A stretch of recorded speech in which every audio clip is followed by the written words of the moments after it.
Hello everyone. Yeah, I'm officially online. Hello everybody. I don't know if we have a good connection. I don't know if you're seeing me, but actually let's check if you're seeing me. Check here.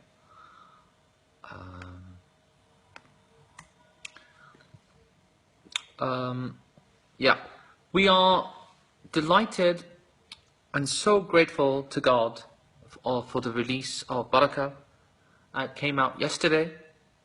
We deliberately didn't launch it physically anywhere in the world. We wanted it to be mostly a digital release, focusing, sorry, not digital, but online, focusing more on the online world.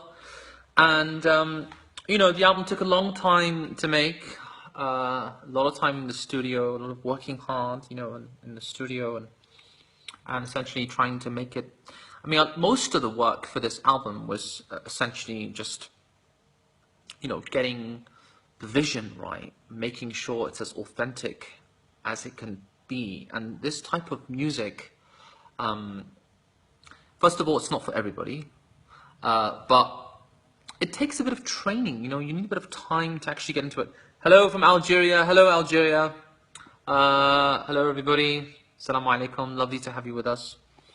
So this is the kind of sound that really requires training. It requires time.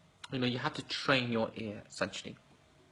And we're extremely grateful, and I'm really happy to have sung in Kurdish. I sang in Kurdish. Actually, there are two Kurdish pieces on this album. And we're grateful to Mr. Payam Azizi, who's a prominent Persian Kurdish singer who's a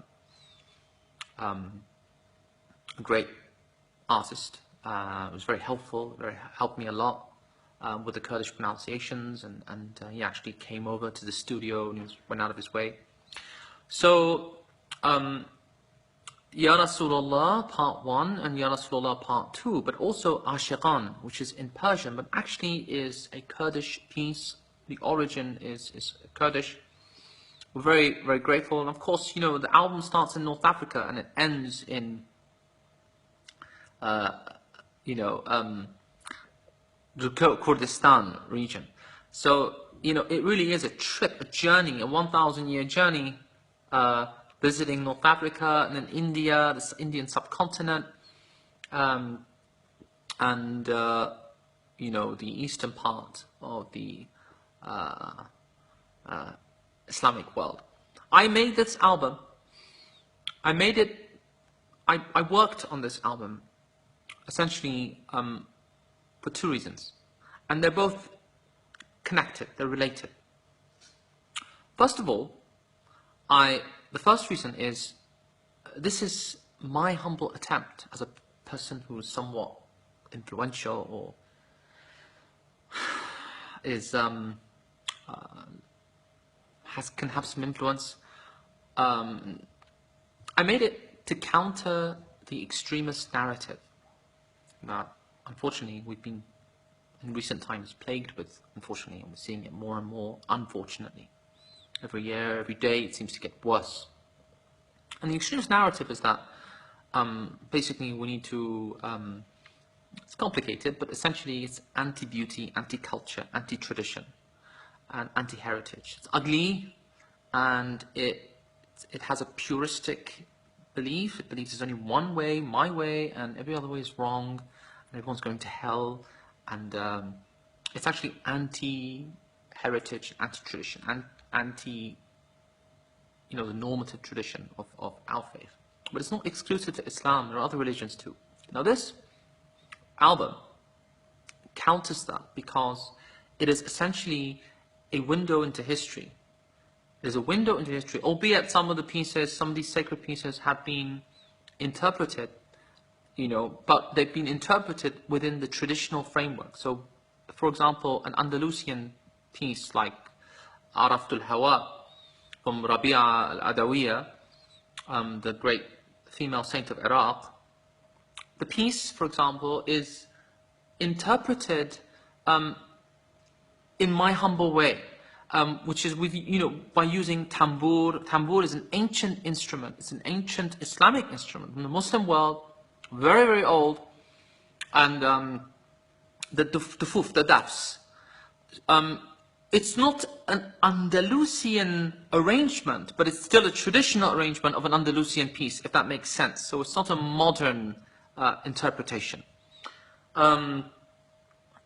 So, we've basically opened up a window, a small peek into history, and the great tradition, great heritage of ours. And these pieces have existed. Most of them are known. Most of them are Araftul Hawa. I'm sure many of you know. Ya Hayyu Ya Qayyum, Nusrat Fateh Ali Khan, the great Qawwali maestro, the great master of Indian traditional music, Indo-subcontinent traditional Hindustani music, and Qawwalis. And of course, we all know, many of you may know Diwani, which is in reverence and love of the great saint of India, Mu'inuddin Chishti, sung by the Sabri brothers. So these are all famous pieces. The Fia Shia from Morocco, Hello Nadia. So these are all traditional pieces, and this was our goal. It's not for everyone. I mean, most young kids might not like it. It might not be their cup of tea. But we're very grateful for the amazing response that we've had so far. And we're very grateful to you all. Please do share this project. This is an absolutely non-commercial project for me. I put my heart and my soul, my own personal everything, expenses, time, energy, in order to shine a light on our tradition, because we live in an era where a lot of people really don't know what people say. Muslims are peaceful people, Muslims are loving people, but all of this is great, but how do you actually see that? How do you experience that? Well, you experience it through culture, you experience it through music, you experience it through poetry, from Hafiz, from the great sages and mystics, from Yunus Emre, from Maulana, from Boulay Shah. That's how you, Ibn Arabi, or Ibn Ata'Allah, or any of these great personalities. That's how you experience it. And this has been our humble goal. Our humble goal has been to, with this album, to try to,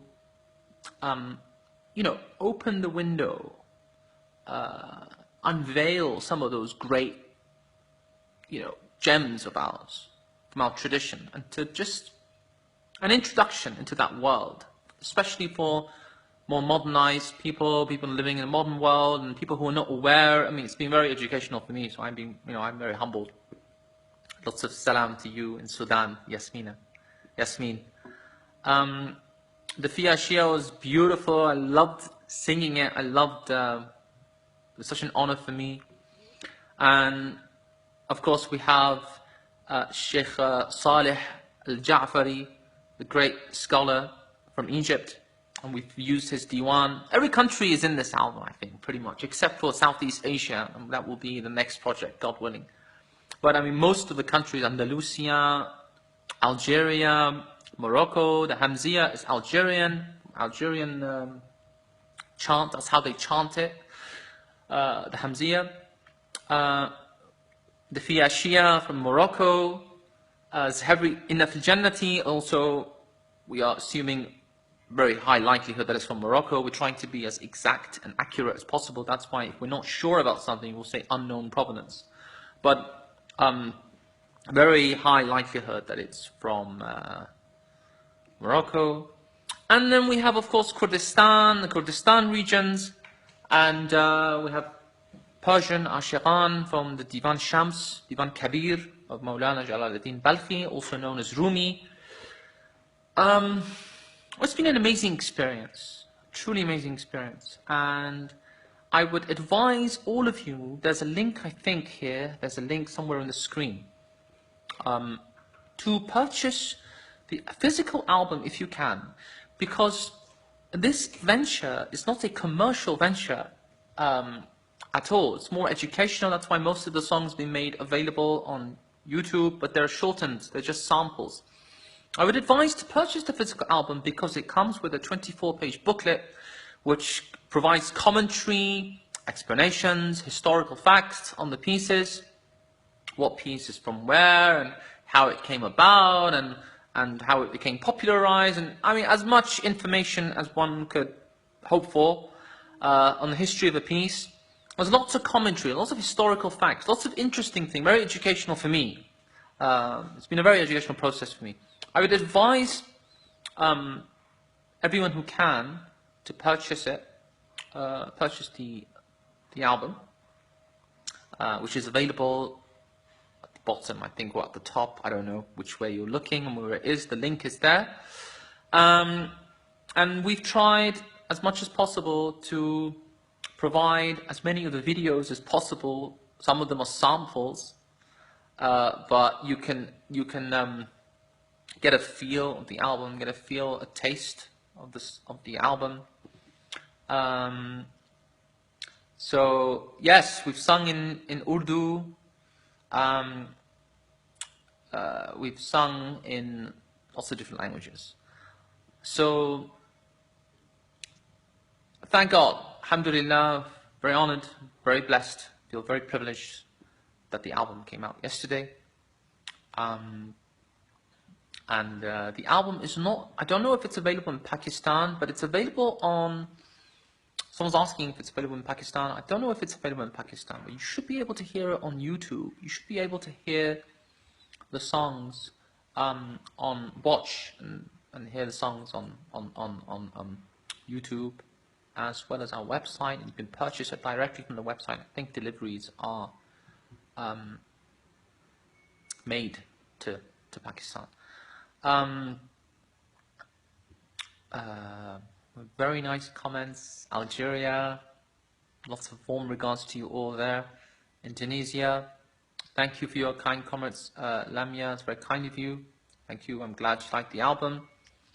Kurdistan, Mr. Zarian Zahir, thank you very much. So let's see. Nafjanati is of Moroccan, North African origin. Ya Rasulullah is a Kurdish piece. By the way, if you go to YouTube and you click on the descriptions, you actually see small sample commentaries of each piece. It's going to be much more extensive on the actual booklet. But you can see an example with correct transliterations, with the diacritics added, all the symbols for the ha and the dad, and for those who would like to know what alphabets phonetically are being used. So Ya Rasulullah is of Kurdish origin, and then we have after that I believe the Hamziya. The Hamziya is of Algerian origin, and let me actually check to be sure. And then after that we have the Fiyashiyan. The Fiyashiyan is of Moroccan origin. These are all, a lot of them are ancient pieces. I think the youngest piece, like 100 years old, I think is Ya Rasulullah. So these are really old, incredible pieces. And then we have Ya Nabi, which is from the Chishtis in the Indian subcontinent, poetry compiled by the Sabri brothers in reverence and love for the great Mu'inuddin Chishti. And we used Arabic words in praise of the Prophet, but the melody is the same, and hopefully the soul is the same, the spirit is the same, inshallah, God willing. Traditional instruments, the harmonium, only traditional qawwali instruments were used, and in line with the original genius of Amir Khosrow, who essentially really invented the sitar, we wanted the sitar to be in these qawwali pieces too. So only traditional instruments were used in the traditional framework, the Qawwali framework,